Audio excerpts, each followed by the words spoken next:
Bismillahirrahmanirrahim. Assalamualaikum warahmatullahi wabarakatuh.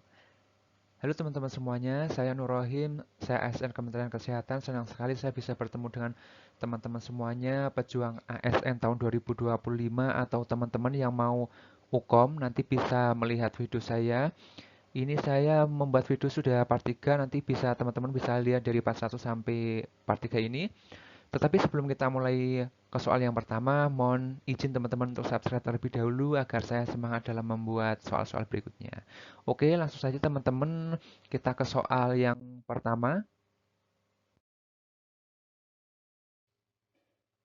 Ya, teman-teman, kita ke soal yang pertama.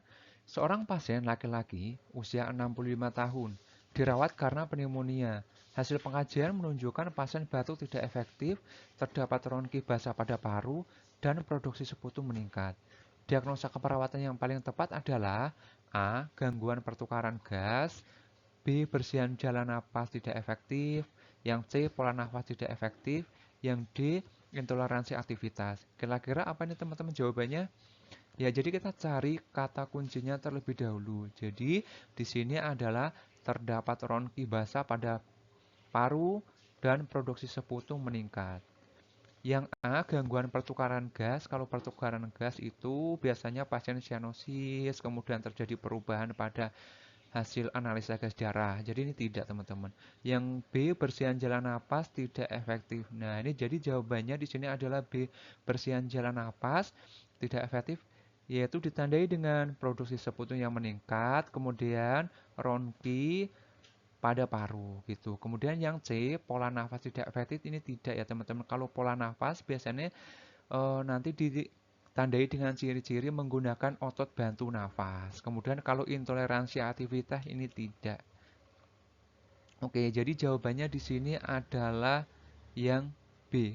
Iya nih teman-teman.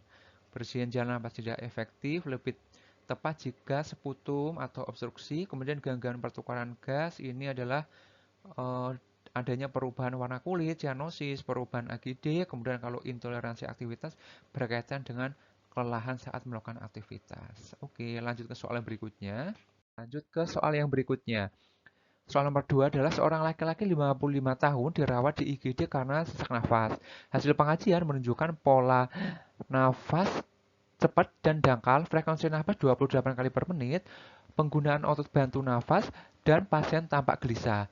Diagnosa keperawatan yang paling tepat adalah A. Bersihan jalan nafas tidak efektif, gangguan pertukaran gas, pola nafas tidak efektif, dan D. Intoleransi aktivitas. Kira-kira apa teman-teman kita mulai dari pembahasan yang A.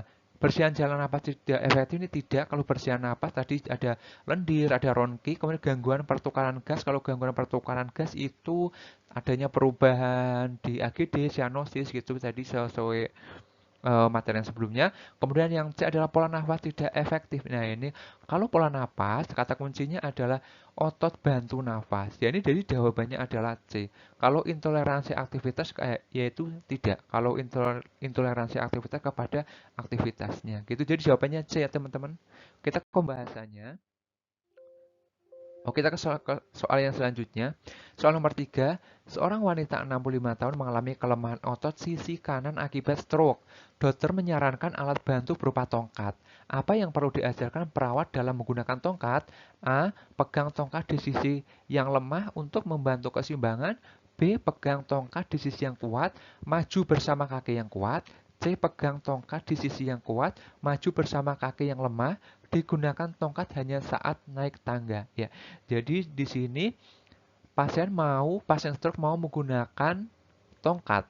Apa yang perlu diajarkan pada perawat? Jadi ini pasiennya kelemahan ototnya di sisi kanan akibat stroke. Sisi kanan ya teman-teman. Yang A, pegang tongkat di sisi yang lemah untuk membantu keseimbangan. Ini tidak. Karena kenapa? Ini kok disuruh pegang di sisi yang lemah, ini tidak ya teman-teman. Kemudian yang B, pegang tongkat di sisi yang kuat, maju bersama kaki yang kuat. Ini salah, harusnya tidak seperti ini.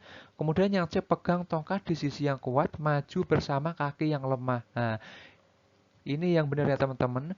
Kemudian yang D, gunakan tongkat hanya saat naik tangga tidak. Jadi yang benar adalah yang C ya, teman-teman.